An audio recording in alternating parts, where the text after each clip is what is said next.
ایک عورت تھی طواف کر رہی تھی اور طواف کے دوران کہتی تھی اللہ میں اس حال میں بھی آپ سے راضی، اے اللہ میں اس حال میں بھی آپ سے راضی۔ تو ایک آدمی نے یہ سنا تو بڑا حیران ہوا، اس نے اس سے پوچھا کہ تو کیوں کہتی ہے کہ میں اس حال میں بھی آپ سے راضی، میں اس حال میں بھی آپ سے راضی؟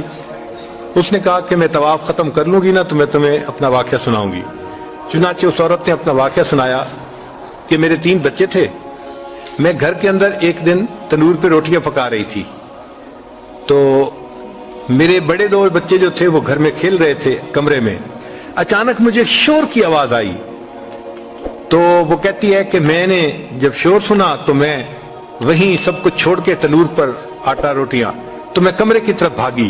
جب کمرے گئی تو میں نے ایک عجیب تماشا دیکھا کہ اس سے 1-2 دن پہلے میرے خاوند نے گھر میں بکری کو ذبح کیا تھا اور جس چھری سے بکری کو ذبح کیا تھا وہ اس نے کمرے میں رکھی تھی۔ تو میرے دونوں بچے کھیلتے کھیلتے ان میں سے ایک نے دوسرے کو کہا کہ تمہیں پتہ ہے کہ ابو نے بکری کو کیسے ذبح کیا تھا؟ تو دوسرا کہتے ہیں مجھے تو نہیں پتا۔ وہ کہتے ہیں اچھا آؤ میں تمہیں بتاتا ہوں کہ کیسے ابو نے ذبح کیا تھا۔ تو میرا درمیان والا بیٹا جو تھا وہ زمین پر لیٹ گیا اور بڑے لڑکے نے اس چھری کو اٹھا لیا۔ اب وہ چھوٹا بچہ تھا اور اس کو پتہ نہیں تھا کہ چھری کتنی تیز ہے، چنانچہ اس نے اس کے گلے پہ جو چھری چلائی تو گلا تو فوراً کٹ گیا اور خون کا فوارہ چھوٹنے لگا۔ اب جب خون نکلا تو شور ہوا اور میں بھاگی ہوئی آئی تو میں نے دیکھا کہ میرا بچہ خون میں لت پت پڑا تھا اور اس کی جان نکل چکی تھی۔ اب میں نے سوچا کہ میرا بڑا بیٹا کہاں ہے جس نے یہ حرکت کی تھی؟ وہ ڈر کے بھاگ گیا تھا اور کہیں چھپ گیا تھا۔ کہنے لگی میں نے اسے دوسرے کمروں میں دیکھا تو کہیں نظر نہیں آیا۔ جب صحن میں آئی تو وہاں میں نے تنور کے لیے کچھ لکڑیاں رکھی ہوئی تھیں، ان لکڑیوں کے پیچھے وہ جا کے چھپا تھا۔ کہنے لگی میں نے پیچھے سے اس کو جا کے جب دیکھا تو اس نے مجھے کوئی جواب نہیں دیا۔ جب میں قریب گئی تو مجھے پتا چلا کہ اس جگہ کے اوپر ایک سانپ بیٹھا ہوا تھا۔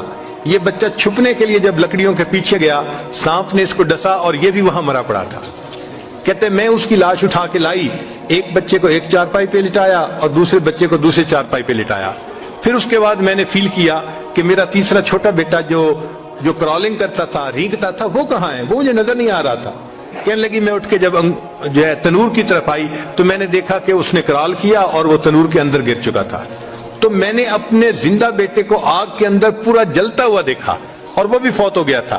تو میں نے تینوں بیٹوں کی لاشوں کو چارپائی پہ رکھا، پھر ان کو نہلایا، ان کو کفن دیے۔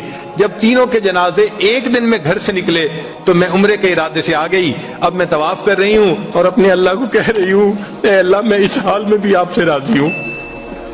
آپ ذرا غور کیجئے نا اس ماں کے دل پہ کیا بیتی ہوگی کہ ایک دن میں جس کے 3 بیٹوں کا جنازہ گھر سے نکلے اور پھر وہ طواف کرتے ہوئے کہہ رہی ہے اے اللہ میں اس حال میں بھی آپ سے راضی ہوں۔ تو ہم نے کہاں غم دیکھے ہیں، کہاں تکلیفیں دیکھی ہیں؟ ہم نے نہیں دیکھی۔ ہمیں تو اللہ نے بہت سہولت کی زندگی